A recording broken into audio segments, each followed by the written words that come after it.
بقالي كتير قوي موقف، بقالي 5-6 شهور ما نزلتش حلقة. كنت عايش مأساة كده بس خلصت فروحي ردت فيا. on a scale of 1 to 10 دي كانت 65.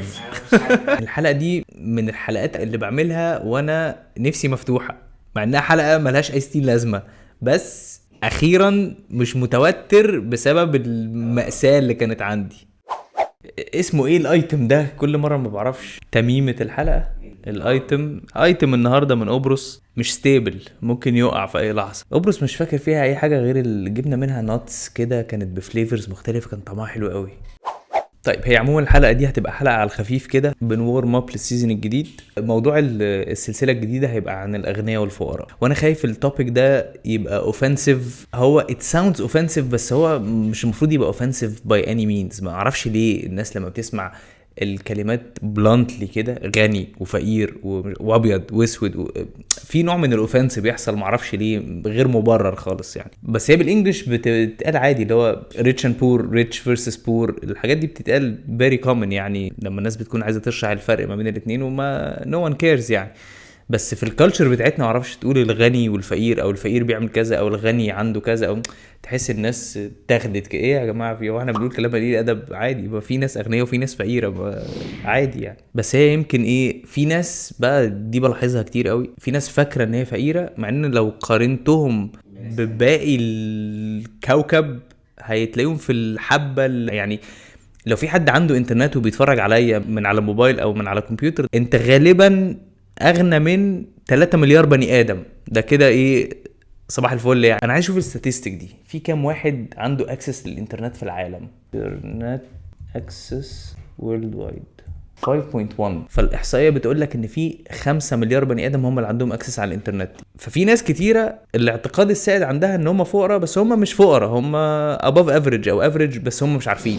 وكله دايما بيقارن نفسه بايلون ماسك وجيف بيسوس وبيل جيتس والناس اللي هم التوب اوف ذا توب. والناس دي كلها على بعض يعني لو جبت التوب 100 richest people في كوكب الارض كله، دول are 0.00001% of العالم.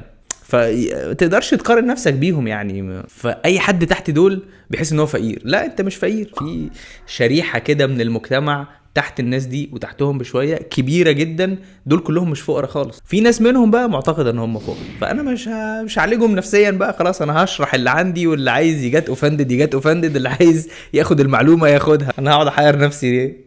دلوقتي هتخش الانترو ونخش في الحلقة. هبتدي بقى اكلم الكاميرا وكده. انا داخل اهو.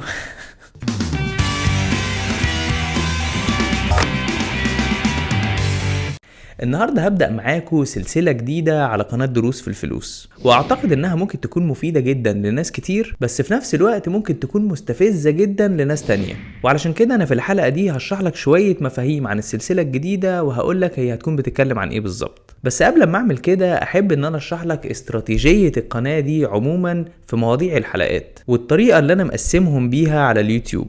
انا اول لما بدأت على القناة بدأت بسلسلة قصة حياة الفلوس، وكنت بالبداية دي اقصد ان اجيب الحكاية من اولها قوي يعني، علشان انا من اهدافي للقناة دي انها تكون زي موسوعة متكاملة لعالم وعلم الفلوس ولأي حاجة متعلقة بيها. وعلشان كده بدأت بقصة حياة الفلوس وجات منين وابتدت ازاي، علشان ده يكون الاساس اللي ممكن ابني عليه بقية الحلقات. ولو دوست على اللينك اللي هيطلع فوق على الشمال هياخدك للليستة الكاملة لسلسلة قصة حياة الفلوس، وممكن تبدأ فرجة من هناك لو انت لسه جديد على القناة وأول مرة تتابعها. وفي مقدمة سلسلة قصة حياة الفلوس هتلاقي حلقة مهمة جدا جدا قبل ما تبتدي السلسلة، وهي الحلقة 0. والحلقة دي حاجة كده زي بنود الاتفاق ما بيني وما بين أي حد عايز يتفرج على القناة دي. ودايما بنصح بمتابعة الحلقة 0 قبل الفرجة على أي حلقة من حلقات دروس في الفلوس، واللينك بتاعها هتلاقيه ضمن سلسلة قصة حياة الفلوس، وهتكون أول حلقة. لو لسه ما شفتش الحلقة 0 وقف الحلقة دي دلوقتي وروح اتفرج عليها وبعدين تعالى كمل. بعد السلسلة الأولى بتاعت قصة حياة الفلوس بدأت السلسلة التانية، ودي اللي اتكلمت فيها عن أغلب أنواع الاستثمار المشهورة، واللي شرحت فيها كل التفاصيل المهمة لمزايا وعيوب واستخدامات كل طريقة من طرق الاستثمار دي. وده علشان لو في أي حد بيفكر في الاستثمار وتايه ومش عارف يختار أي نوع من أنواع الاستثمار ولا إيه هم أصلا أنواع الاستثمار، ممكن لو اتفرج على السلسلة دي كاملة يقدر بكل أريحية يختار النوع الاستثماري المناسب بالنسبة له بالنسبة لظروفه وأهدافه. وطبعا لينك سلسلة انواع الاستثمار المختلفة هتلاقيه بالكامل فوق هنا.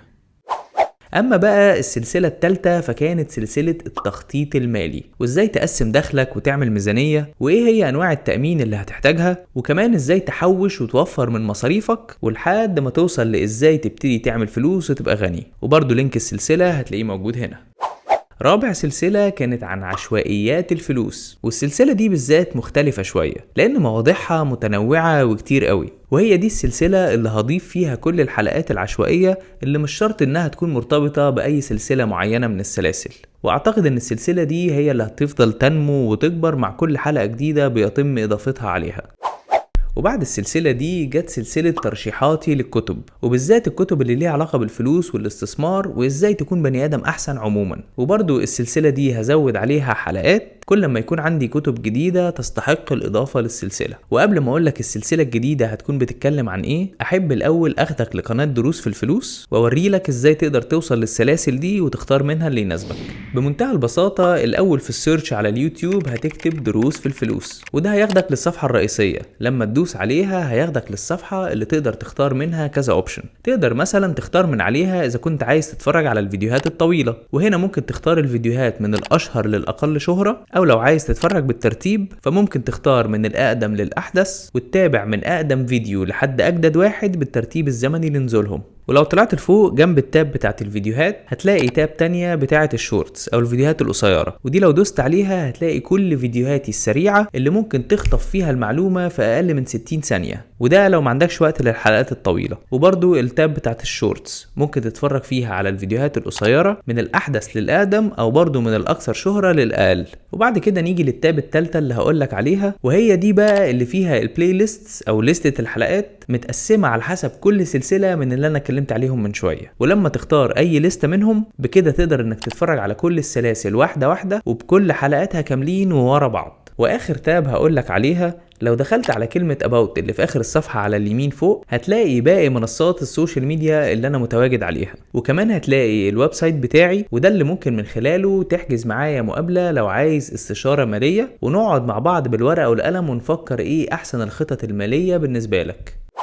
دلوقتي بقى هقولك على السلسلة اللي جاية واللي هتكون بعنوان الغني والفقير. وزي ما هو باين من الاسم كده السلسلة دي هتكون متاخدة من فلسفة مجموعة كتب Rich Dad Poor Dad Series بشكل كبير، ولكن هيزيد عليها اضافات تانية كتير ومفاهيم ومشاكل وتحديات مالية شرقية. في السلسلة دي هنخش بتقلنا في عالم الأغنياء والفقراء، هنشوف الاتنين ازاي بيفكروا وبيصرفوا وبيعيشوا، وايه هي الفروقات الاساسية اللي ما بينهم اللي بتخلي الغني غني والفقير فقير. هيكون في حلقات بنركز فيها اكتر على الاغنياء ونكتشف هل هم بقوا اغنياء بالحظ او بالورث ولا بالشطارة والشغل، وفي حلقات تانية هنركز فيها على الفقراء ونحاول نستكشف يا ترى هم فقراء ليه، هل بسبب ظروف اقتصادية حواليهم او يمكن العيب فيهم، ولا هو سوء حظ وغباء من الاخرين.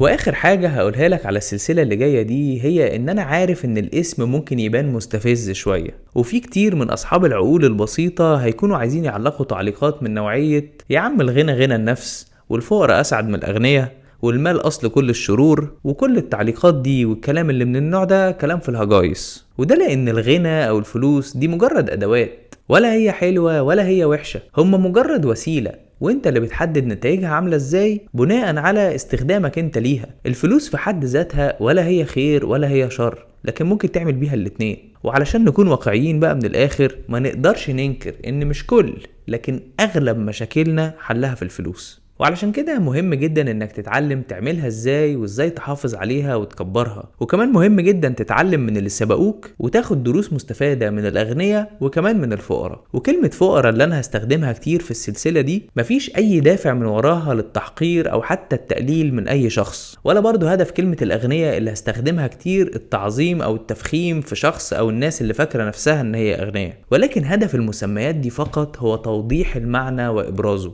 وده من خلال التضاد في المثلين دول، مثل الغني ومثل الفقير. وخلي بالك برضو ان اللي انت بتشوفه غني في غيرك بيشوفه هو فقير جدا، واللي انت ممكن تكون فاكر ان هو فقير احتمال وارد جدا ان يكون غني وبيطبق نظريات توماس ستانلي في كتابه The Millionaire Next Door، واللي ببساطة بيقول ان كتير من الاغنياء اخر همهم هو ان يبان عليهم ان هم بالفعل اغنياء. نظام داري على شمعتك تقيد يعني. خلاصة المقصود، ما تقفش لما تلاقيني بستعمل كلمات الغني والفقير كتير، انا بس هدفي اوضح الفرق ما بين عقلية الغني وعقلية الفقير. موضوع العقلية ده مهم جدا. عقلية الشخص هي اللي بتحدد حياته. لو عندك عقلية الفقير فده معناه ان انت غالبا هتفضل على طول فقير حتى لو جت قدامك فرص الدنيا كلها. وعلى العكس لو عندك عقلية الغني فده معناه انك هتلاقي الطريقة اللي تجيب بيها الفلوس حتى لو في يوم اضطريت انك تبدأ من الصفر. وعشان ما بقاش بتكلم لوحدي في السلسلة اللي جاية دي، خلينا نقول ان كلمة السر النهاردة هتكون الغني والفقير. وخلينا نحير مع بعض اي حد هيقرا التعليقات لما يلاقيها كلها مكتوبة ورا بعض الغني والفقير الغني والفقير الغني والفقير. اسيبك دلوقتي مع الكواليس، وما تنساش لو لسه ما عملتش لايك لحد دلوقتي اعمل، ولو لسه ما اشتركتش على القناة اشترك. خلاص هانت وقربنا على 100,000. واكتب لي في التعليقات الغني والفقير، ولو عايز بجد تشكرني على المحتوى اعمل التلاتة. تحياتي. تظبط. يا عارف انا نسيت ايه؟ نسيت البس. لا كويس ان انا خدت بالي من دلوقتي، انا حاسس ان في حاجه ناقصه اتاريني ما لبستش لبس الشغل. في حد قاعد يبعت لي مسجز وانا بسجل بقى والساعه عماله تفايبريت، معرفش مين انتوا اللي كنتوا بتبعتوا على جروب الفاميلي؟ انت اكتب على يوتيوب وايت سكرين 10 hours. وايت سكرين 10 hours. انت ايه اللي خلاك تشوف ان في حاجه اسمها كده اصلا؟ عندك 24 hours of pure white screen. المهم ايه 34 مليون فيوز 34 مليون فيوز وايت سكرين، يعني بشغل وايت سكرين في 34 مليون فيوز اوف. لا وفي حتت الناس متفرج عليها اكتر من حتت وايت سكرين، يعني ايه ده؟ واو ماشي. يعني بقالنا ساعة مستنينه هوهو، ابتدى هوهو لما ابتدينا نصور. ايه يا مرخة؟ ولو دست لو عندك عقلية الفقير فده معناه ان انت غالبا هتفضل طول عمرك فريق. انت عارف كوكب الارض عليه كام بني ادم؟ حوالي 8 مليار. 8 مليار وشوية. 8 مليار دول مختلفين عن بعض قوي.